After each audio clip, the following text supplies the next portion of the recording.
Hosakote KSRTC bus ನಿಲ್ದಾಣದಲ್ಲಿರುವ ಉಪಹಾರ ಗೃಹ ಹಾಗೂ ವಾಣಿಜ್ಯ ಮಳಿಗೆಗಳನ್ನು ಬಂದ್ ಮಾಡುವ ಮೂಲಕ ಸಾರಿಗೆ ಸಚಿವರಿಗೆ ಮತ್ತು ನಿಗಮದ ಅಧಿಕಾರಿಗಳಿಗೆ ಮನವಿ ನೀಡಿದರೂ ಸಹಿತ ಯಾವುದೇ ರೀತಿಯ ಉತ್ತರ ದೊರೆಯದ ಕಾರಣ ಸ್ವಯಂ ಪ್ರೇರಣೆಯಿಂದ ವಾಣಿಜ್ಯ ಮಳಿಗೆಗಳನ್ನು ಬಂದ್ ಮಾಡುವ ಮೂಲಕ ಮೌನ ಪ್ರತಿಭಟನೆ ನಡೆಸಲಾಯಿತು.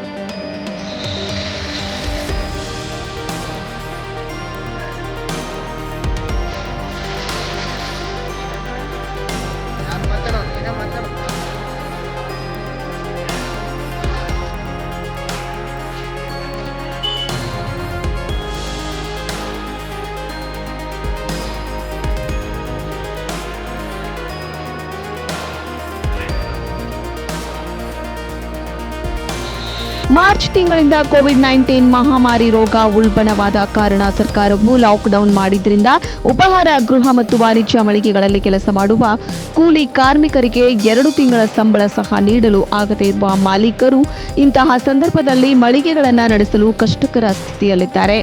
ಆದ ಕಾರಣ ಮಳಿಗೆಗಳು 6 ತಿಂಗಳ ಬಾಡಿಗೆ ಸಂಪೂರ್ಣ ವಿನಾಯಿತಿ ನೀಡಿ ಸಹಕರಿಸಿ ಎಂದು ಸಾರಿಗೆ ಸಚಿವರಿಗೆ ಹಾಗೂ ನಿಗಮ ಅಧಿಕಾರಿಗಳಿಗೆ ಮನವಿ ಮಾಡಿದರು. ಈ ಸಂದರ್ಭದಲ್ಲಿ ಪ್ರಕಾಶ್ ಶೆಟ್ಟಿ, ಶಶಿಧರ ಸರ್ಶೆಟ್ಟಿ, ಮೆಹಬೂಬ್ ಸಾಬ್ ಕೆಂಭಾವಿ, ಮುದುಕು ಹಗರಗುಂಡ, ನಿಖಿಲ್ ಮೂಲಿಮನಿ, ಅಲ್ಲಾಬಕ್ಷ್ ಮಕಾಂದಾರ್, ಬಸವರಾಜ್ ಹಡ್ಪದ್, ಸಂದೀಪ್ ಶೆಟ್ಟಿ ಸೇರಿದಂತೆ ಹಲವರು ಉಪಸ್ಥಿತರಿದ್ದರು. ವೀಕ್ಷಕರೇ, ನಮ್ಮ ಸತ್ಯಂ ವಾಹಿನಿಯ ಪ್ರತಿದಿನದ ಅಪ್ಡೇಟ್ ಮಾಹಿತಿಯನ್ನ ತಿಳಿದುಕೊಳ್ಳಲು ಸತ್ಯಂ ಟಿವಿ ಕನ್ನಡ ಯೂಟ್ಯೂಬ್ ಚಾನೆಲ್ಗೆ ಸಬ್ಸ್ಕ್ರೈಬ್ ಆಗಿ ಹಾಗೂ ಬೆಲ್ ಐಕಾನ್ ಅನ್ನು ಕ್ಲಿಕ್ ಮಾಡಿ.